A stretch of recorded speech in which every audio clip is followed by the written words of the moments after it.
Ladies and gentlemen, good day and welcome to the Affle India Limited conference call to discuss Q2FY24 earnings hosted by LRS Securities Private Limited. As a reminder, all participant lines will be in the listen-only mode and there will be an opportunity for you to ask questions after the presentation concludes. Should you need assistance during the conference call, please signal an operator by pressing star then 0 on your touchtone phone.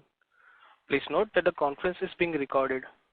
I now hand the conference over to Mr. Karan Tarani from LRS Securities Private Limited. Thank you and over to you, sir. Thank you, Akshay. Good morning, everyone. On behalf of LRS Capital, we welcome you all to Q2 and H1 FY24 conference call of Affle India Limited. I take this opportunity to welcome the management of Affle India Limited, represented by Mr. Anuj Khanna Soham, who is the Managing Director and Chief Executive Officer of the company, and Mr. Kapil Bhutani, who is the Chief Financial and Operations Officer of the company. Before we begin with the discussion, I would like to remind you that some of the statements made in today's conference call may be forward-looking in nature and may involve some risks and uncertainties. Kindly refer to slide 24 of company's Q2 earnings presentation for a detailed disclaimer. I will now hand over the call to Mr. Anuj Khanna Soham for his opening remarks. Thanks, and over to you, Anuj. Thank you. Good morning, everyone, and thank you for joining the call today. I trust all of you are keeping in good health, and I wish all of you a blessed Deepavali celebration ahead. H1 FY 2024 marked a strategic transformational milestone in our journey as Affle India. We have come a long way since 2006 and will conclude FY 2024 as our 18th financial year. Based on our past performance trends, we are well poised to reach INR 18 billion or 1800 crores of revenue this year as we look ahead towards achieving our growth vision 2030. In Q2 FY 2024, we attained our highest quarterly revenue run rate, highest EBITDA, highest consumer conversion, and the highest CPCU rate. We continue to enhance our consumer-centric platform offerings as well as leverage synergies towards overall operating margin expansion, delivering stronger than ever quarterly EBITDA of rupees 872 million. We attained revenue growth of 21.6% year-on-year and PAT growth of 13.8% year-on-year in Q2 FY 2024. Our CPCU business achieved 72 million conversions during the quarter at a CPCU rate of rupees 55.6. That resulted in CPCU revenue of over rupees 4 billion or 400 crores, an increase of 21.6% year-on-year. In terms of H1 FY 2024, we achieved revenue growth of 19.3% year-on-year and PAT growth of 16.7% year-on-year. Overall, for H1, our CPCU revenue increased by 19.4% year-on-year. Our CPCU business continues to be resilient and underlines the long-term sustainable business momentum. Our strong anchoring in India and global emerging markets enabled us to perform well. Our growth for India and global emerging markets combined was about 20% year-on-year, and almost all of it was organic. Notably, this is despite the fact that there was a pullback effect of about rupees 110 million or 11 crores due to regulatory changes towards applicability of GST within the online gaming industry in India. However, this impact was completely offset by the all-round broad-based growth in advertiser spend across other industry verticals in India. So if we were to exclude this impact of online gaming industry, our growth performance in India would have been much superior. However, global emerging markets performed really well for us and grew by about 28% year-on-year, wherein this growth was also majorly all organic. That gives us confidence that the broader market tailwinds in India and global emerging markets continue to be intact, and that is almost 75% of our current revenue. Speaking of developed markets now, I'm happy to confirm that our decisive turnaround plan has started to yield positive results, where we expect consistent growth, particularly from the lens of second half of FY 2024. And that is despite the pullback effect in the fintech vertical in the last quarter of about 140 million, about 14 crore rupees. our realigned approach towards upselling, cross-selling, integrated consumer platform propositions with emphasis on premium and key resilient verticals. With our highest number of full-time team members anchored in the developed markets till date, instills confidence in us to deliver broad-based, consistent growth from here onwards in developed markets. Despite the combined impact of INR 250 million or about 25 crores from the online gaming in India and from fintech in developed markets, we delivered the highest revenue and EBITDA ever in this quarter, and our CPCU business continues to be resilient and positions us strongly for multi-year growth ahead of us. We are consistently enhancing our strategic moats towards building sustainable global market position, and I would like to highlight key anchor initiatives that we have undertaken to power our long-term sustainable growth momentum. The first area I would like to highlight is OEM anchoring partnerships. We are strengthening our strategic partnerships with greater scope, deeper touch points to enable premium use cases across OEM ecosystems and app stores. We have secured our partnership with Samsung in India for their Samsung platform's 12 touch points across the premium Samsung Galaxy App Store and Discover services placement, where 2 phases of development and integration have been achieved as of the last quarter, and we are expecting to attain completion of the most significant phase 3 in 2023 itself. We have also completed development and integration on Lenovo smartphones across all major international markets, including North America, Europe, Japan, Korea, Southeast Asia, and Latam.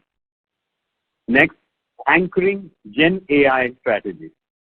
We are leveraging our core R&D capabilities and are investing in emerging technology for our customers globally, with key emphasis on pursuing new tech IP and innovative use cases for responsible integration of generative AI technology. We have recently released our first Gen AI-powered product, which is a multilingual keyword recommendation tool for our iOS Apple App Store search ads advertising platform.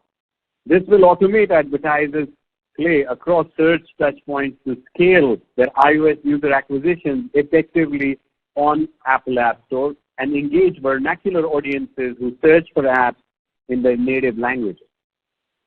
These are all significant achievements, and we are more ready than ever before with our products, partnerships, and people, and our overall position in the ecosystem is much stronger to unlock sustainable multi-year growth ahead of us.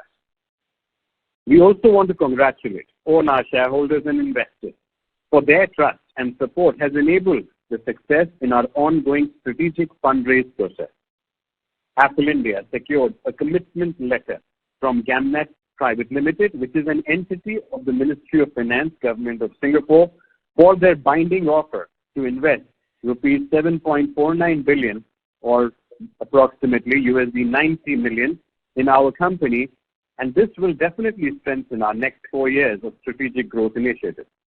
This is a certificate of credibility and the confidence in our resilience as a company, and that has inspired even greater loyalty in all the Affles towards ensuring consistent success and value creation for all our stakeholders against all the odds. Continuing to share our customer success stories this time, we have included 3 more case studies, which are focused on online trading, fashion growth with a vernacular approach, and loyalty program for a global FMCG company. Affle continues to be recognized as an industry thought leader. Our platform was named amongst the top mobile advertising companies 2023 on Business of Apps.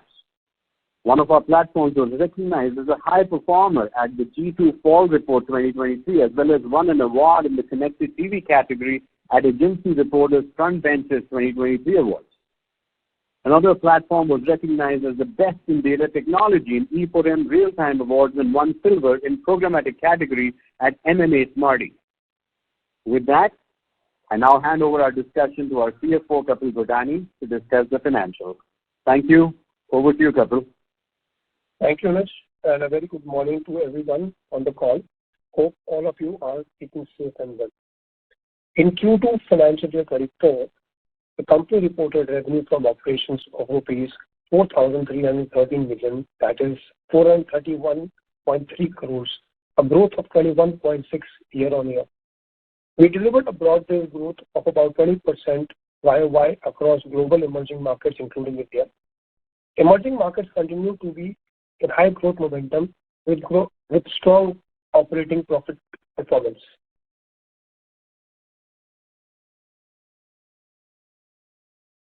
$8,379 billion, that is 837.9 crores, a growth of 19.3% year-on-year. Our EBITDA for the quarter stood at 872 million rupees, that is 87.2 crores, an increase of 20.6% year-on-year. Our EBITDA margin stood at 20.2%. Despite acquisitive consolidation, our EBITDA margin was in the line of Q2 last year, while it improved about 100 basis points on sequential basis. In H1 financial year 24, our EBITDA increased by 17.3% YOY and by 1,653 million, that is 165.3 crores, while the EBITDA margin stood at 19.7%. In terms of OPEX, driven by our consistent effort towards enabling platform synergies and greater productivity, our data inventory cost stood at 60.5% of the revenue from operations in this quarter, resulting in improved operational efficiencies and better margin realization on both year-on-year and sequential basis. Our employee cost as well as other expenses remain relatively stable sequentially and increased by 2.1% and 6.4% respectively on quarter-on-quarter basis. Our profit after tax for the quarter stood at rupees 668 million, that is 66.8 crores, an increase of 13.8% year-on-year. We had an impact of high interest cost of 27 million rupees, that is about 2.7 crores, in this quarter due to new term loan availed by our subsidiary for acquisition of UAP business, as well as a higher amortization. The increased amortization was on account of intangible assets that were put in use in this amortization of identified assets of acquisition of UAP, and this increase is in line with our historical Q2 trend. We remain focused on our working capital management, as such there were no material changes in our collection risk.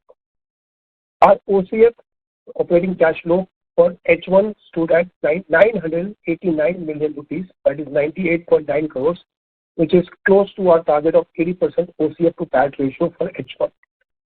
Further, in regards to our commitment received from Gamut PT Limited, a several subsidiary of Ministry of Finance, Government of Singapore, the utilization of net proceeds is intended towards 3 identified uses and rest towards general corporate purposes. One of the uses is about 335 crores towards investment in technology and platform products. Second is 150 crores towards inorganic opportunities and 75 crore rupees towards repayment of outstanding liabilities for past acquisition. Please refer to our objects of the issue for detailed disclosure that is given in our notice of our EGM and is available on stock exchange as well as mailed to our shareholders. Looking ahead, given the anchoring growth initiatives that Anuj has discussed earlier in this call, we are ready with our generative AI initiatives and are stronger than ever before with our products, platform, partnerships, and positions in ecosystem. We remain confident for long-term prospects. We'll continue to invest to drive sustainable profit growth for FY24 and beyond. With this, I end my presentation. Let's please open the floor for questions. Thank you. Thank you very much. We'll now begin the question and answer session. Anyone who wishes to ask a question may press star and 1 on their touchtone telephone. If you wish to remove yourself from the question queue, you may press star and 2. Participants are requested to only use handset while asking a question. Ladies and gentlemen, we'll wait for a moment while the question queue assembles.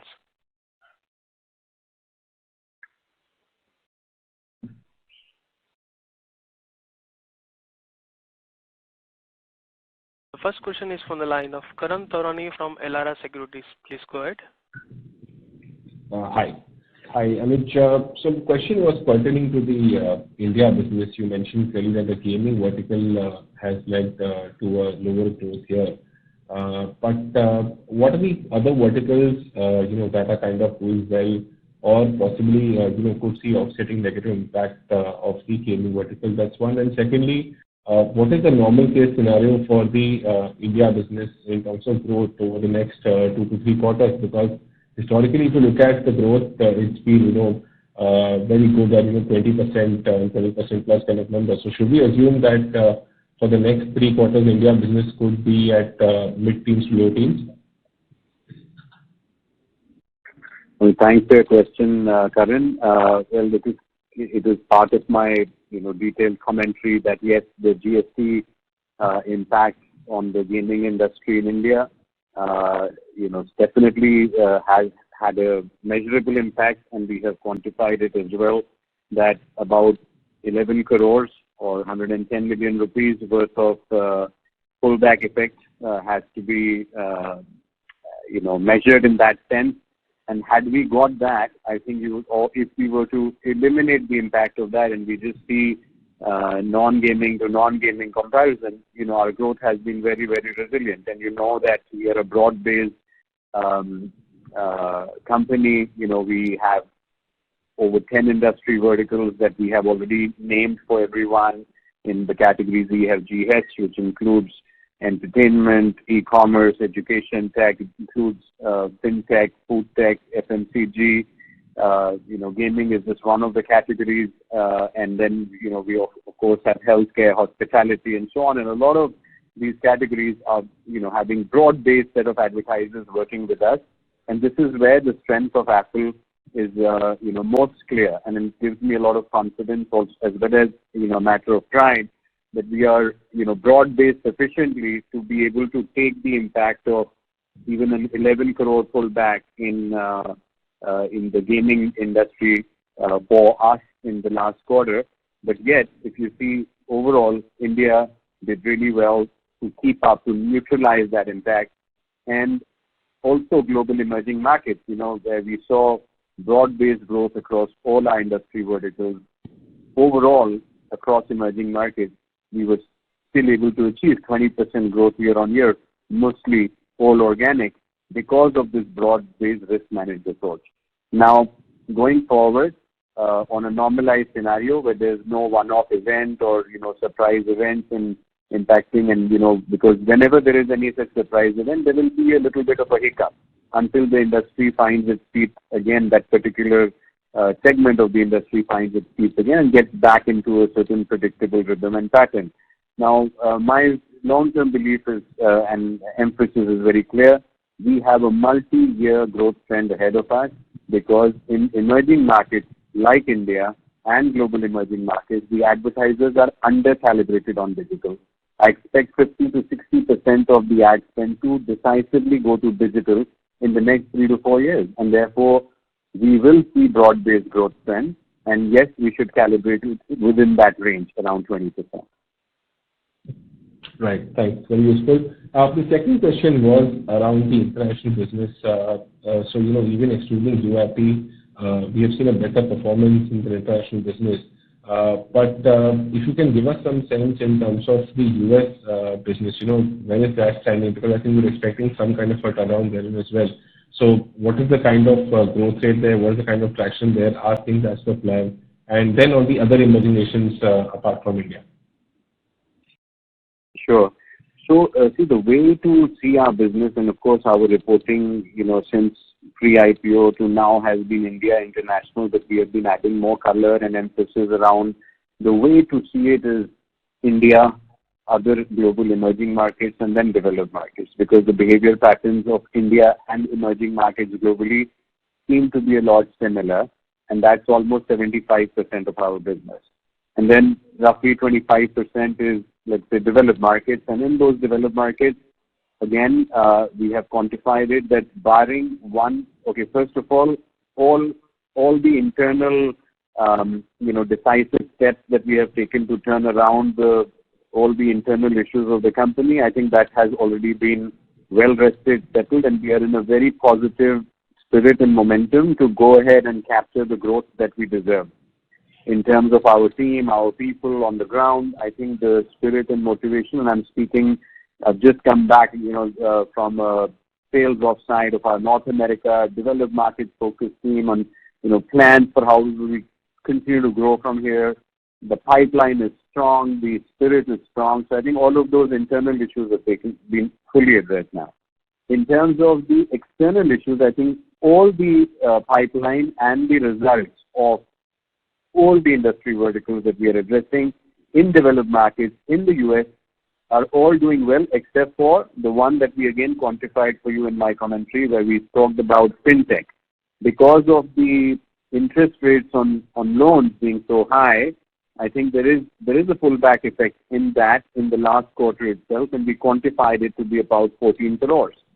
And had that not been the case, of course you factor in these things, we're talking about 25 crores of revenue, which we could have absolutely, seen coming in the pipeline, but didn't happen because of India gaming and developed markets fintech vertical. Even without those, without that revenue and the pullback effect that happened, we saw fairly resilient growth across other verticals.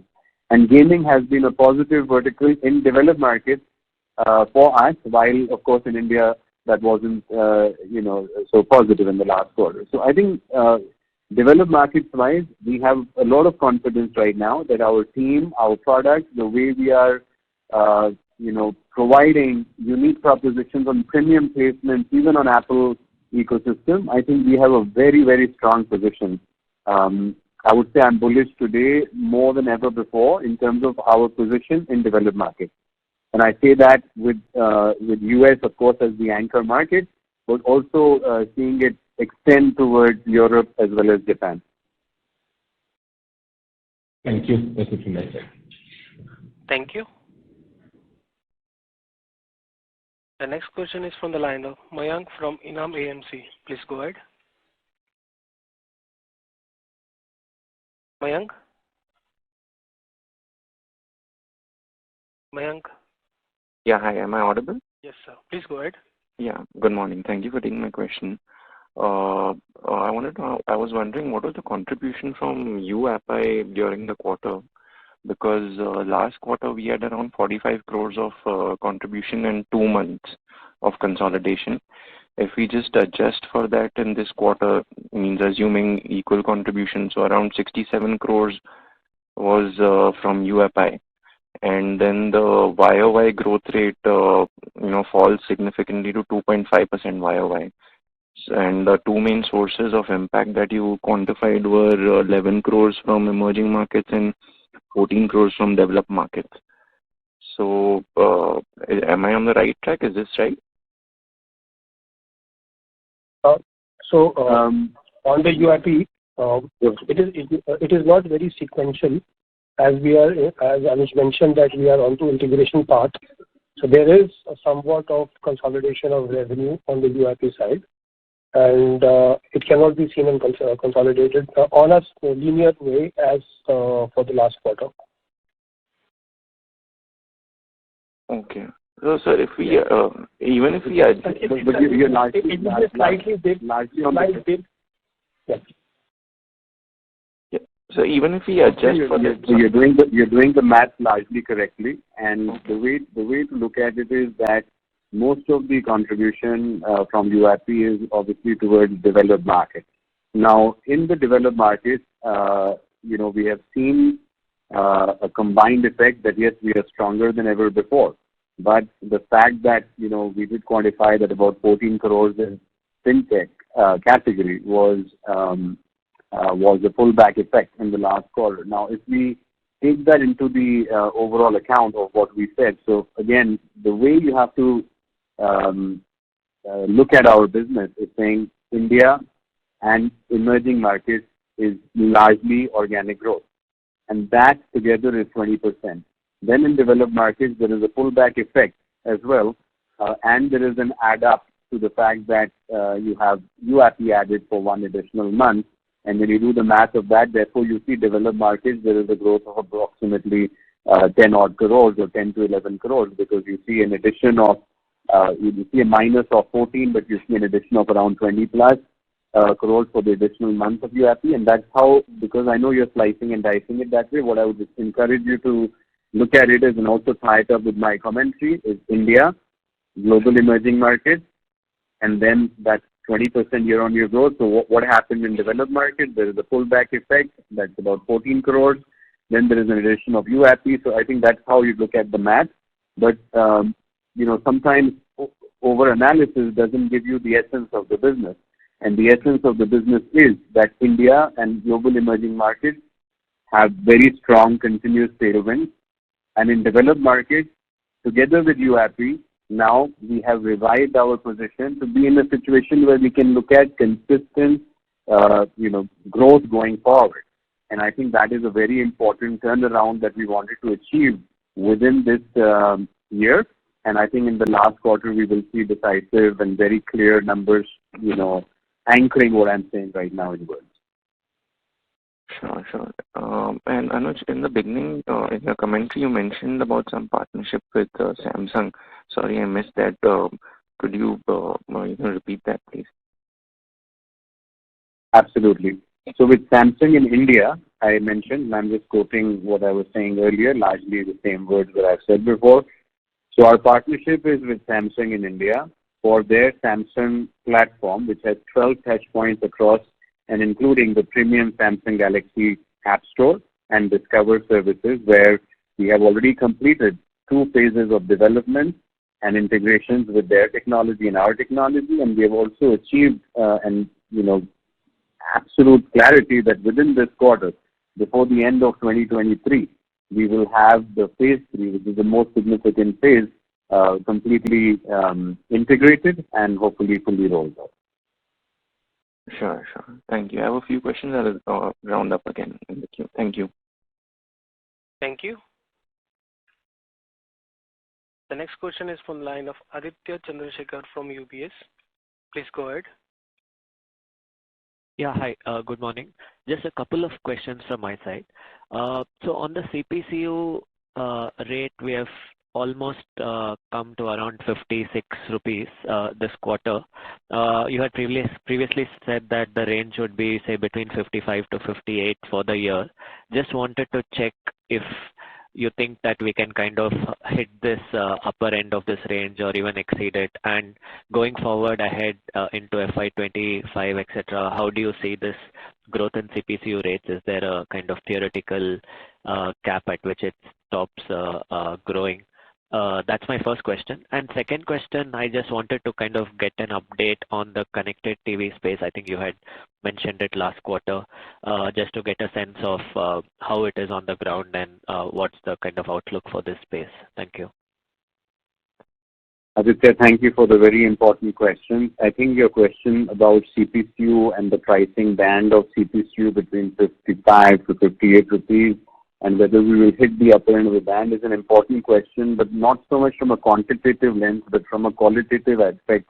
Please see that what Affle is doing is consistently moving up in the value chain to more premium segments of consumers, more premium segments and touch points, be it the partnership with Samsung on Galaxy Store touch points, be it the Gen AI related product that is addressing vernacular capabilities on the Apple App Store search ads and so on and so forth. I think there is a very clear message that is coming out in all our commentary, and that message is directed towards going to the more and more premium segments so that we can deliver higher value to the advertisers, right? When you get them better quality touch points, better quality of consumer audiences, and greater tech-enabled powered experiences, you do better partnerships, you do better pricing, and better pricing almost necessarily means better margin in most business models. So I think what Affle is trying to do consistently is to avoid, so we are a fast growth company and we never allow a fast, increasing revenue pace we will not want to give that power to our customer to bring the price down just because they're saying they're spending more with you. So the only way to defend that is to go more premium. You say our products are becoming more premium, please pay more. We will deliver you more ROI, and therefore it all makes business sense. So what you see in our CPCU pricing and what you see in our product and partnership initiatives in my commentary today is influencing that and will definitely consistently inch upward and positive, because we are building the company not just to deliver revenue growth, but deliver profitable cash flow positive, better margin revenue growth. And I think that endeavor will, the starting point of that is you're going to sell at the right price, you're going to sell something premium, and you need to take a defensible mode on those ecosystem positions. And I think that's what we are doing with that. So thanks for asking that question. Connected to that is your second question, is the CTV space, and the CTV is an important strategy for us, not only because we are a consumer platform company and a lot of the consumer households are going to adopt connected TV. In emerging markets, in developed markets, that has already happened in a significant way.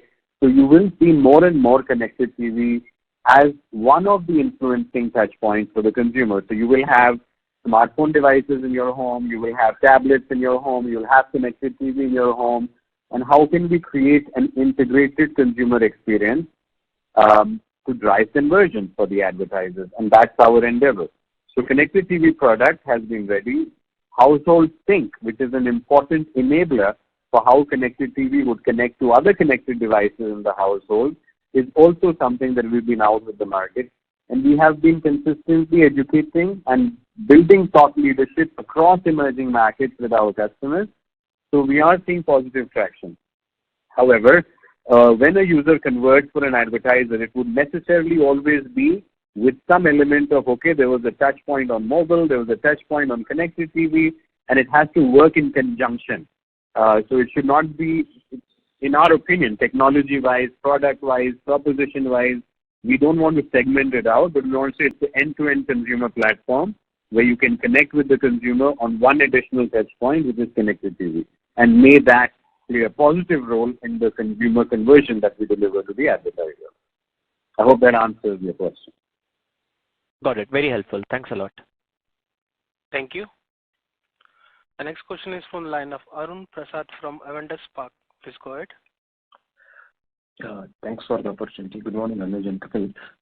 My first question is on the focus that you are having on this OEM partnership in the last couple of quarters. I'm just wondering, this OEM partnership we always had to AppNext. So what is this time? It's different from what we have been doing or what AppNext was doing for several years. Is it different materially? That means it's just the partnership is only differing in the size, or it's qualitatively it's much deeper. Can you help us understand this, please? Yes. Thanks for that question. Yes, premium partnerships mean that let's say you're moving up the value chain within the partner ecosystem. Okay, so there are different, let's say, touch points that one can go to, and I could safely say that going into the app store of an OEM partner and partnering with them on and around the app store is perhaps the highest premiumness that one could achieve, and this is highlighted in the commentary that I made earlier today. So going deeper with partners means that you are, integrating tech at a deeper level. It also means that you are having a longer-term relationship with those partners, so a more predictable path for consistent growth, and you're doing higher impact. So not only is the partner important to us, but we become important to that partner and take it to a new level. So what AppNext was doing before was, in my assessment, a very important stepping stone to take on premium partnerships and deeper partnerships, which we have now, brought to a level of maturity that we can now start talking about some of those partnerships, as I have updated in my call today, like the Samsung one or the Lenovo one, and so on and so forth. There are, by the way, many more, but I'm only highlighting those that I think are of the level of premiumness or the level of impact that would give you a stronger indication to our strategy. Right. So which means that we will have a much better conversion and predictability of the conversion is also that removes the uncertainty for the customer as well. That's how we should say is. I think what it will do for us is, see, the conversion is always linked to the consumer. But what it is absolutely achieving for us when we have these kind of OEM deeper partnerships is that it's a message to the ecosystem that Affle as a platform will help the advertisers to reach the most premium segment of consumers, to drive the most premium conversions, and therefore Affle deserves a higher CPCU pricing and deserves a better margin and so on and so forth. And I think that is what premiumness does. And this is what I was trying to answer to the earlier question from Aditya as well when he asked, how is your CPCU pricing going to go up? So Arun, the answer is the same, but when you go and do premium products, right, where you're solving Gen AI, when you're going deeper on vernacular, verticalization, when you go into the app stores and do deeper tech integrations and capabilities, then you go to the advertisers and you say, hey, I have all of these products, these partnerships, this ecosystem level market position, I deserve a better price. And of course, the advertiser would eventually judge it and say, if I'm paying you 56 rupees or 58 rupees CPCU, did they achieve the ROI that they had in mind in the campaign? So I think it makes business sense. And you're right that by having these partnerships, we are one step deeper and closer to charging more premium pricing to have better margins. And when we look at it with a 4-year perspective, can I reasonably say that these are multi-year, long-term, deeper integrations and partnerships? And when the answer is yes, then you will get predictable, sustainable, moats around the company. And I think that is why we are bringing it up to your attention. So if I translate this in terms of numbers, current margins is still have a lot of potential to go up. Is this the right way of reading this, what you have said? I think there is already a good outcome that we have delivered in the last quarter. You see, with all 3 months of UAP fully loaded, and it's less than 6 months, by the way, since we acquired it, we have delivered over 20% EBITDA in this quarter. So, and and we all know that any acquired company was, is at the lower level of EBITDA than that.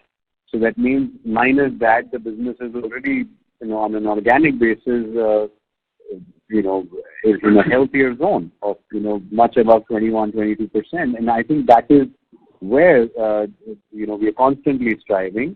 And it's not just, numbers, right? Numbers is a result of decisive action and clarity of strategy. And the clarity is go more premium, go more deeper, build better products, build, deeper connects in the partnership ecosystem, make sure it is a predictable long-term path, deliver on the higher pricing ROI to the advertisers, and inch it one step at a time. And that's how we're doing it. And therefore, I'm feeling that we are entering into this quarter, as well as going into the next year, 2024, with a way more stronger position than we've ever had.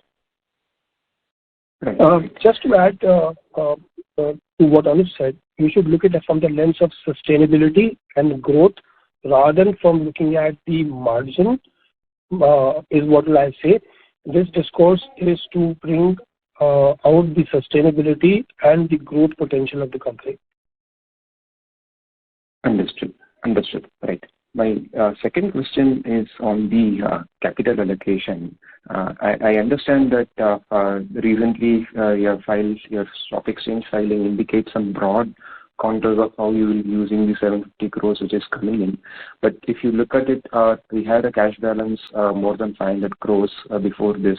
Now our cash balance is almost close to must be more than 1,200 crores. So I'm just wondering how we can effectively use these resources without diluting ROCEs. What is your vision for this in the near term? Of course, long term you'll have much better sync. You can go for acquisitions whenever it makes sense. But near term, do we find any use for this cash? So just to answer on this, if you see the first object of our utilization is on the tech development, and the AI development would not be very significant in 1 or 2 years. The time to utilize this money is, say, December 27, which is about 4 years from now.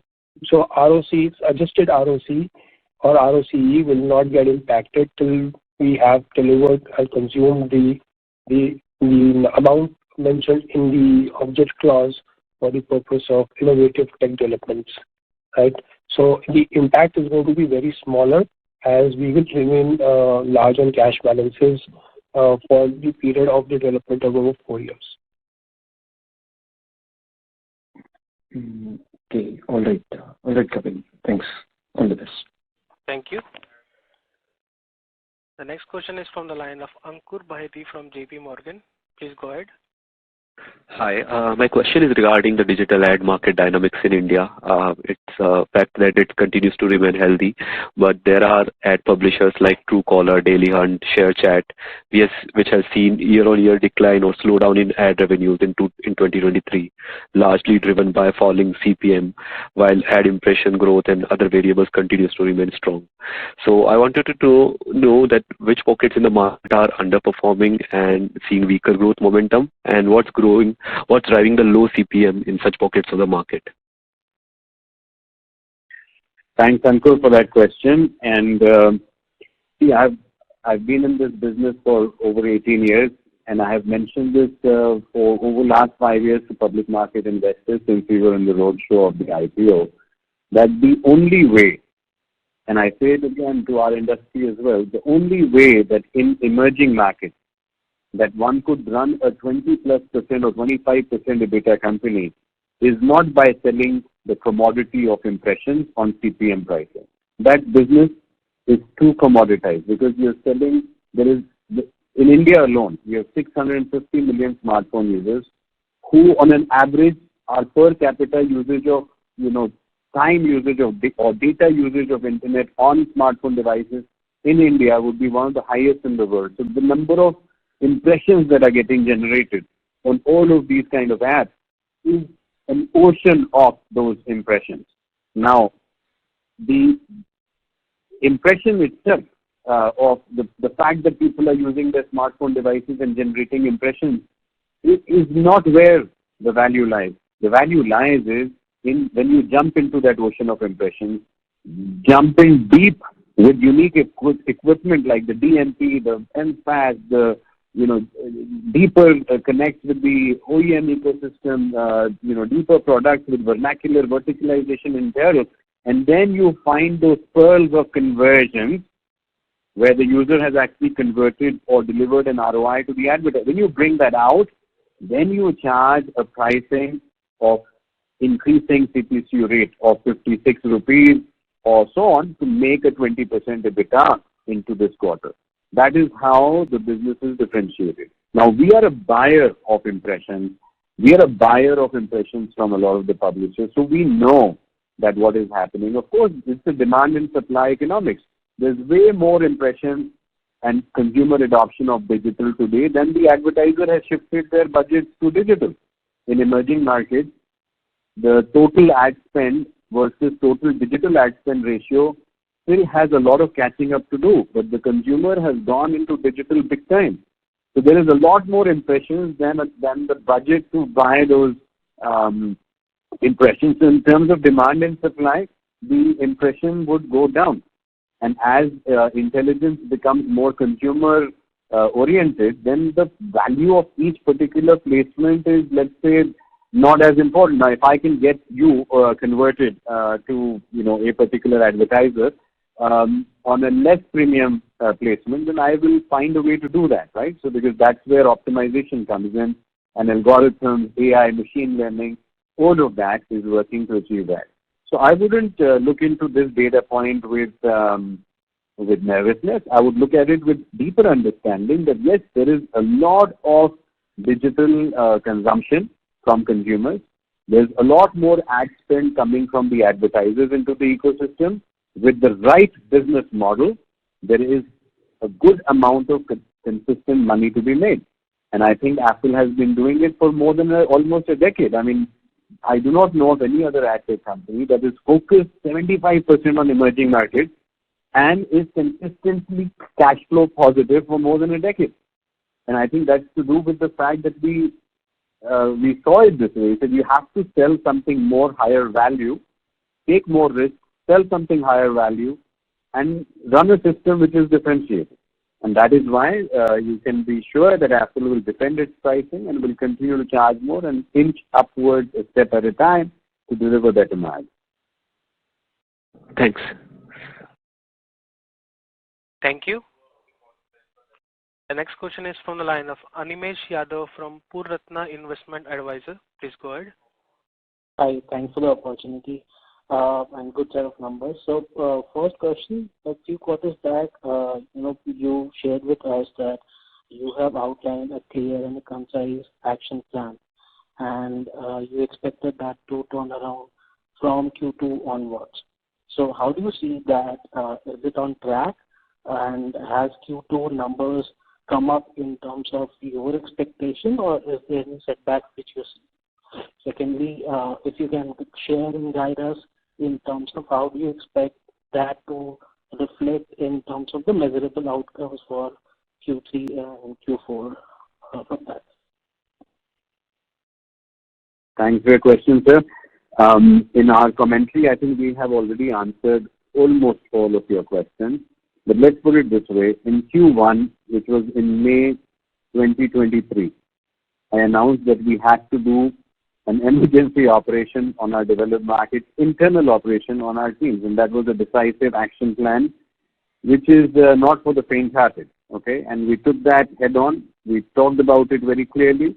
We took those steps, and the operation was largely completed within the first quarter by June end, or let's say latest by July, the operation was done. The recovery period was, August, September, and so on. In the month of October, I can tell you that we have fully sorted out that operation. We have fully cured, and we are full guns blazing with the largest motivated team of salespeople on ground in developed markets than we've ever had.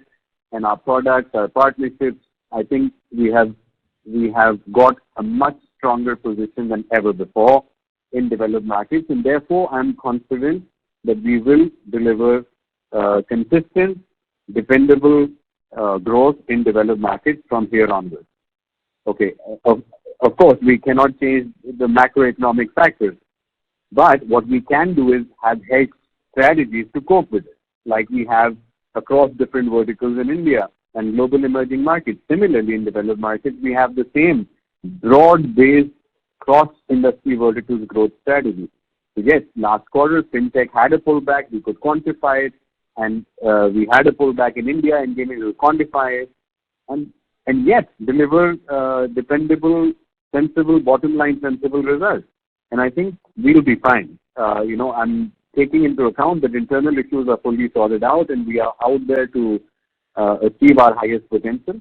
Macroeconomic factors permitting, we should be doing well consistently.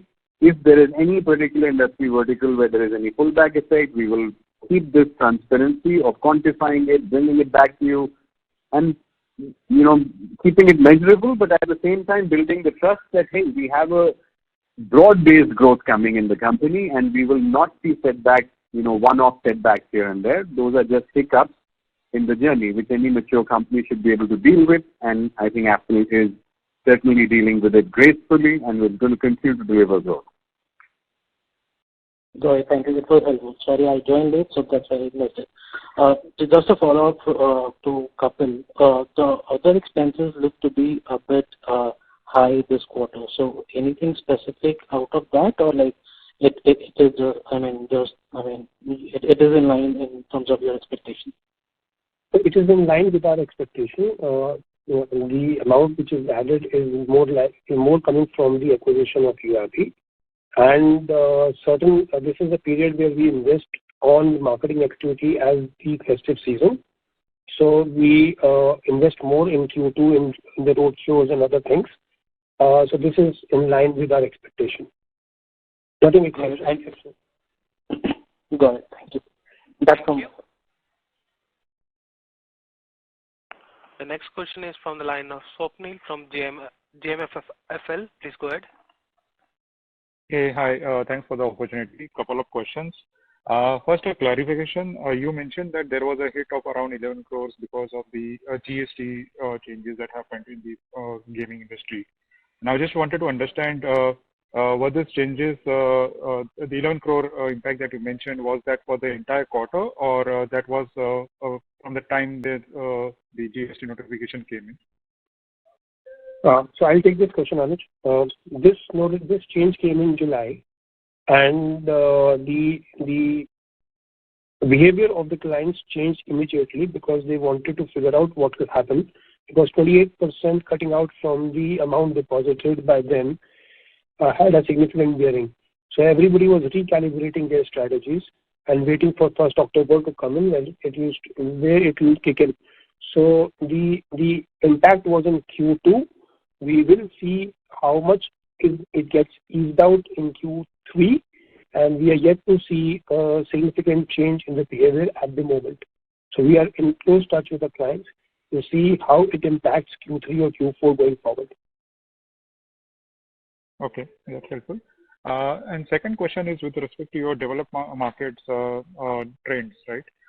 Now, I was doing some back of the mind calculations over here, and I realized that your revenue in developed markets in 2Q was around 70 crores. Now, if I adjust the current quarter's revenue that you mentioned, if I adjust for the UIP acquisition and then I add up the 14 odd crores impact that you mentioned on fintech, still your quarterly revenue is around 55 crores. Now, that's a difference of around 15 crores on a YY basis, around 20 odd crores on a Q on Q basis. Now, I failed to understand where is this difference coming from? I think I've already given the detailed breakup and the analysis of our numbers. And what I can tell you absolutely is that in developed markets today, I'm not sure exactly what Excel sheet you're analyzing on, but I would encourage that we talk to the investor relations team and get the correct set of numbers. But for developed markets today, our revenue, our progression, so it's about roughly 25% of our revenues overall for this quarter is developed markets. And that you can already do the math on a 431 crore, 25%. That's the number for developed market in this quarter. You take out UAP, you add this, you take out the pullback effect and so on. Whatever slice and dice we do, I can tell you one thing for sure. Our position, our number of active customers in developed markets on a broad basis industry verticals today is stronger than ever before. Our number of salespeople on the ground who are passionate, believing in what we are taking to the market, and they come from competitor companies and they are top talent in the industry, are very committed and confident that we can deliver growth and success. Our pipeline is strong, and by the way, the market is so large in developed markets. There are numbers, whether you take the numbers that you have or what I'm saying, is a very small number. So from a small base with a competitive product to grow from here is what is most important. So where are we today? We are higher in developed markets than ever before. We have solved our issues, internal ones. External ones we have quantified for you. We have a strong pipeline, and we are going for consistent, progressive growth from here quarter on quarter.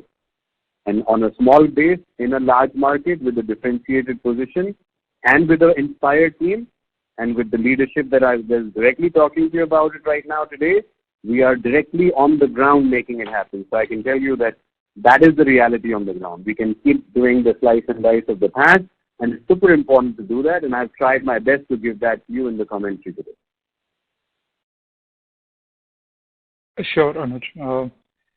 If you can just quantify the number X of UIP for developed markets, it would be really helpful. All right, I'll quantify it one more time. Okay, so in this quarter, 75% of our business is India plus emerging markets. Roughly 25% is developed markets. In the developed markets, a lot of the contribution is coming from the US, very little contribution from Europe and let's say Japan. But overall, when we look at developed markets, about 25% of our total revenue is there. UIP has been a positive contributor within that and has helped to strengthen our position in developed markets, especially in gaming vertical.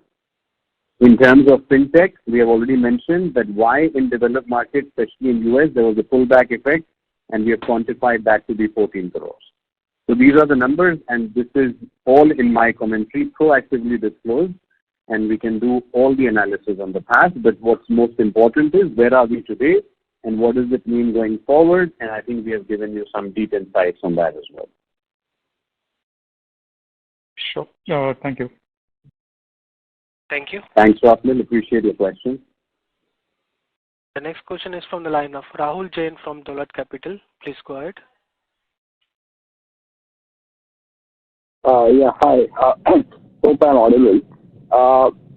Firstly, just wanted your big picture kind of a view. Of course, you mentioned this in some certain ways, but with the changing mix of business, both in terms of the technology that we offer and the mix of market and all, what is the best way to understand the potential growth in the various markets if we have to slice between India, other emerging and developed markets, both from near as well as medium term basis?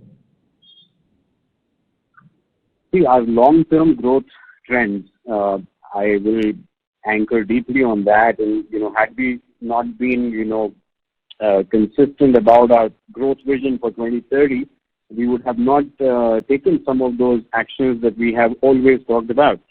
So I think our clarity of thought, our confidence in our capabilities, the commitment to pursue it relentlessly and being resilient to changing, dynamics and situations, I think all of that puts us in a position of a lot of strength. And with that, the big picture view that we have, Rahul, is very, very clear that we are going to continue to keep a strong, broad-based growth trend across our India and emerging markets. And we are going to consistently push for more premiumness so that we can improve our margins, our pricing, and position in the ecosystem. Now, the mix of markets, India and emerging markets globally, I think it is fair to say that these markets for next, let's say, 3 to 4 years will continue to deliver broad-based growth for the whole industry and, of course, for us. The difference between everyone else and us is that we are gunning for only the profit pools in this growth segment, right? So when you see growth coming, okay, digital advertising is going to grow, but not every dollar of growth is worth 20% EBITDA plus operations, So we have to pick those segments of growth where we see, the profit pools are robust enough for us to make an ROI for the advertiser, charge sufficiently, make margins for ourselves. And so we are very selective about which pockets of growth we are going for. And with that, we should be able to deliver good growth in India and global emerging markets. In developed markets, of course, those markets are called developed because, there's already a lot of growth that has happened. And so there is going to be, at a macro level, lesser growth there. However, the addressable market is so large, our base being small, we should be able to notch up, and hit above our weight to get better growth for our own selves in absolute basis, better than industry average growth in developed markets. So our long-term growth thesis hasn't changed. You also asked about the short term, and I think just purely in the context and acknowledging the fact that our company is going to complete, Affle India is going to complete 18 financial years by the end of this financial year, I took a little bit of a liberty to emphasize that we will aim to reach the 18 billion INR, which is 1,800 crore revenue mark this year. And I think we are well poised to work towards that direction. And it's largely in this context to connect the dots for you that I'm saying so. But I think the important thing is the big picture, and the tailwinds continue to be favorable with that longer term view. Just one small clarification. When you said the addressable TAM is big, so you're saying about the total TAM, or you're talking about this TAM where a 20% margin can be achieved, even that aspect of it is a very large market? Your voice is not very clear, but you're perhaps asking about the total TAM or the TAM where the margins are large enough. I'm talking about there is broad-based digital advertising growth that is expected to be very positive for India and global emerging markets. Now, that is something that is undisputed. I think any industry report you'll pick up is going to tell you that digital advertising is set to grow for many years to come in global emerging markets because it is undercalibrated versus what it is in developed markets. In China, in US, in Europe, I believe that there is more than 70-75% of the total ad spend is digital. We are nowhere close in India and other emerging markets to that percentage. So we will see higher calibration of ad spends going to digital. So that is a large total addressable market. Within that total addressable market, Affle makes very clear, calculated decisions about which pockets of this growth should we have as our revenue. Because we are not gunning for every revenue in the market. If the pricing is too low, I would rather not take that campaign than to take it, right? So it's very important to run an organization with a discipline. And the discipline to our sales team is that, hey, this is the range of pricing, this is how we work. And if we are not seeing sufficient ROI for the advertiser and margin for ourselves, it's better not to do that revenue, right? So therefore, we are picking our battles carefully, and we think there is sufficient growth that we will derive in this market, and that will be premium in nature, and we will get profitable, sustainable growth going forward, therefore. Appreciated the color. And lastly, if I can squeeze in about this announcement of ILAD, so do you see the management bandwidth getting slightly thinner and more responsibility coming up for you, or we would look for a right replacement?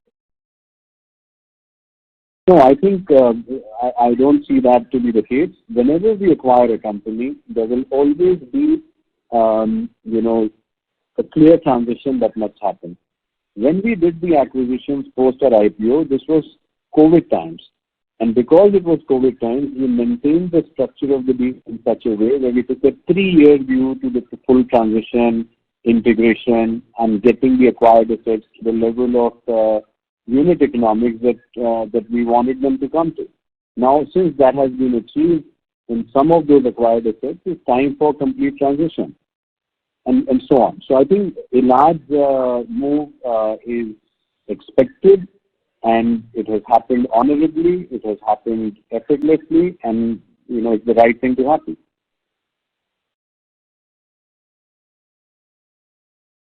Thank you. That's it from me.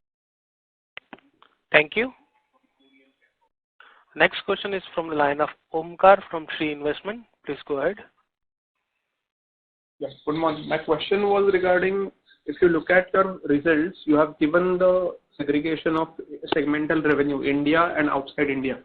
So if you look at the revenue growth for outside India, it's about 25%. But when you look at the margin, the growth in the margin is at least is around 7 to 8%. That means there is compression in the margin, and that is around 70% of the overall business. So can you articulate what's the issue on that front? So if you see our results, there is a footnote below the segment that the segment is based on the billing entity, whereas the earning presentation is based on the user, where the user is based and where the ad has been served.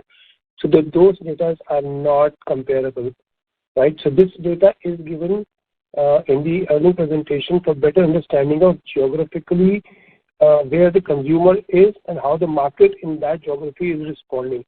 As Anuj mentioned earlier, it is consumer behavior which drives the growth and adoption by the consumer.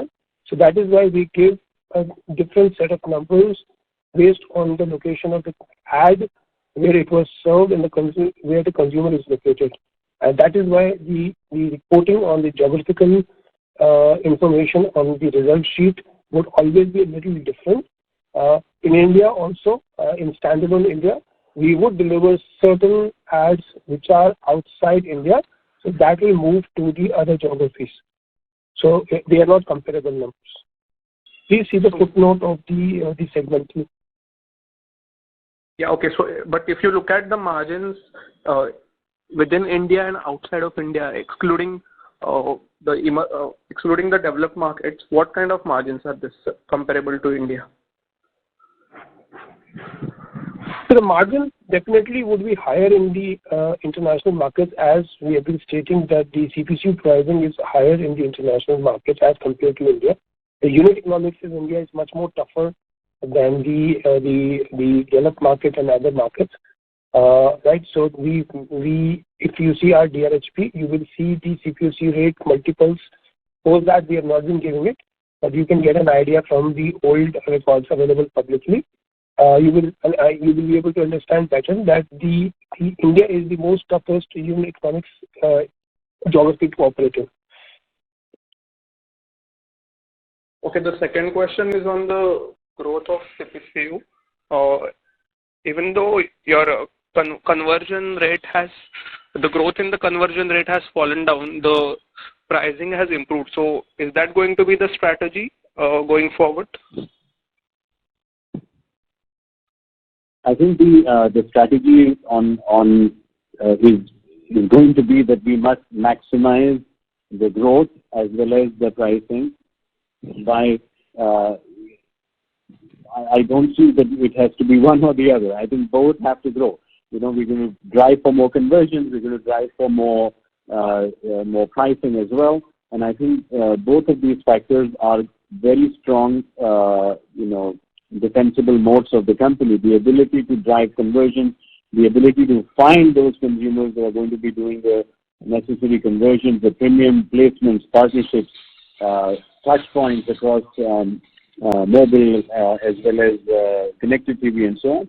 This is a strength and capability of our platform and our product. And of course, being able to deliver an ROI-linked business model and improving pricing, both are very, very important.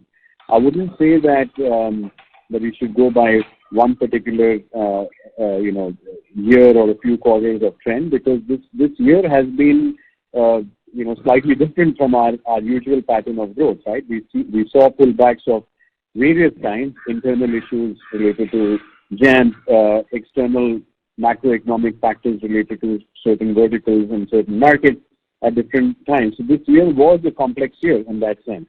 But if you ask me for the long term going forward, am I bullish about more smartphone users and connected TV users doing more active digital conversions? Yes. Would you see higher value of digital conversions happening from consumers going forward and higher frequency of those conversions? Absolutely.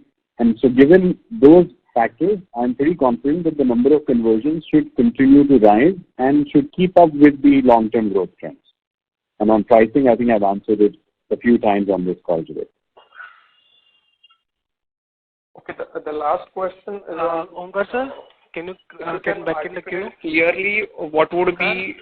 yeah. Sorry for the interruption. Can you get back in the queue for the follow-up question? Sure, thank you. Thank you.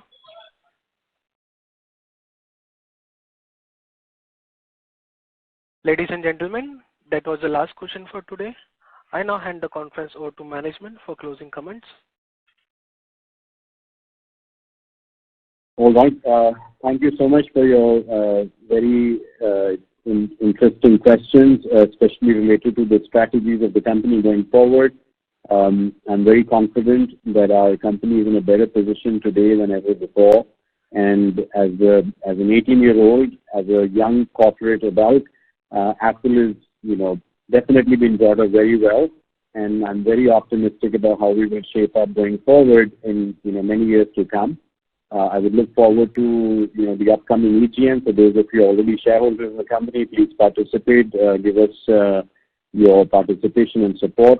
And I wish you a very, very happy Deepavali. And may the next year be even more successful and prosperous for every single one of you. Take care. Thank you. Thank you. Thank you, everyone. With season's greetings for the festive season. Thank you.